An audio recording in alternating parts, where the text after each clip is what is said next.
تو اسی لیے ہم مسلمان کو اللہ پہ بھروسہ رکھنا چاہیے. لیکن اللہ کے رسول نے فرمایا اللہ پہ بھروسہ رکھو لیکن اونٹ کو باندھو. آپ نے کہہ سکتے اللہ پہ تقویٰ ہے, میں گھر کا دروازہ کھلا رکھوں گا, کوئی چور نہیں آئے گا. اللہ کے رسول نے فرمایا اللہ پہ بھروسہ رکھو لیکن اونٹ کو باندھو.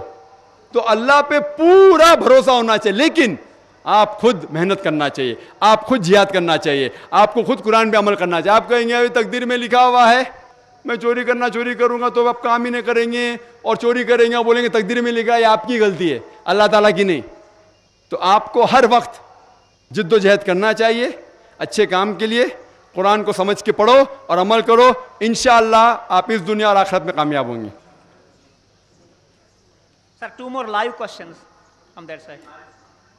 Erudite brother Dr. Zakir Naik, Assalamu alaikum wa rahmatullahi wa barakatuh.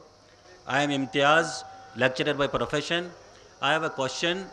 I have gone through Nurun min Nurillah, and second, Huwallazi ja'ala shamsu ziyaun wa qamaru nura, and third, Allahu nur as-samawati wal ard. I couldn't understand what is this nur, please. بھائی صاحب نے قرآن میں کئی آیت کوٹ کیے, آخری آیت جو کوٹ کیا اللہ نور سماواتی والارض, وہ سورہ نور کی آیت ہے, سورہ نمبر 24 آیت نمبر 35, جس میں اللہ تعالیٰ فرماتا ہے اللہ نور سماواتی والارض, کہ اللہ سبحانہ و تعالیٰ اس آسمان اور اس دھرتی کے نور ہیں. نور ایک عربی لفظ ہے جو میں نے ذکر کیا سورہ فرقان میں سورہ نمبر 25 آیت نمبر 61 میں, کہ نور کے معنی روشنی کو ریفلیکٹ کرنا, ریفلیکٹڈ لائٹ, یا منیر جو بورو کی ہوئی لائٹ. نور کی معنی ریفلیکشن آف لائٹ, مطلب ایک لائٹ کو ریفلیکٹ کرنا. اسی طریقے سے غیر مسلمان پوچھتے اس کا مطلب اللہ کی روشنی خود کی نہیں ہے, کیا کسی کی روشنی کو ریفلیکٹ کر رہا ہے؟ وہ آیت آپ نے جو کوٹ کی آدھی ہے, پوری آیت بڑھتی ہے کہ اللہ نور السماواتی, اللہ سارے آسمان اور کائنات اور دھرتی کا نور ہے. اس کی مثال ایسی ہے کہ ایک مصباح ہے, ایک روشنی ہے, مصباح لیمپ, اور لیمپ کے اندر ایک نچ ہے, ایک چھید ہے, اور اس لائٹ کو یعنی روشنی بھی اللہ تعالیٰ کی ہے اور اللہ تعالیٰ ہی ریفلیکٹ کر رہا ہے. آپ ہیلوجن لیمپ دیکھتے ہیں, ہیلوجن لیمپ, یہاں تو ہیلوجن لیمپ, اس میں بلب ہوتا ہے, اس کے پیچھے ریفلیکٹ کرنے کے لیے ایک سلور کوٹنگ ہوتا ہے. تو بلب بھی ہیلوجن لیمپ ہے اور ریفلیکشن بھی خود کا ہے. تو یہ روشنی بھی اللہ تعالیٰ کی ہے. اللہ تعالیٰ فرماتے کہ اللہ تعالیٰ کی روشنی خود کی بھی ہے اور خود کی روشنی کو ریفلیکٹ کرتے ہیں سارے دنیا میں, آسمان میں اور دھرتی پہ. وآخر دعوانا الحمد رب العالمین. بس تہند انتہائی شکر گزار. بہ کر بیٚیہِ اکہِ لٹہِ شکریہ ییٚتہِ کِس ایڈمنسٹریشنُک, خصوٗصاً ڈی سی صٲبُن, ایڈیشنل ڈی سی صٲب عبداللطیف دیوا صٲبُن, یِم زبردست کوآپریٹِو روٗدۍ یہ پروگرام ہینڈل کرنس اندر. اللہ تعالیٰ کرن تمن سارنی جزائے نیک عطا. بہ چھُس دل کیو امی گہرٲیی سُنٛد شکریہ ادا کران.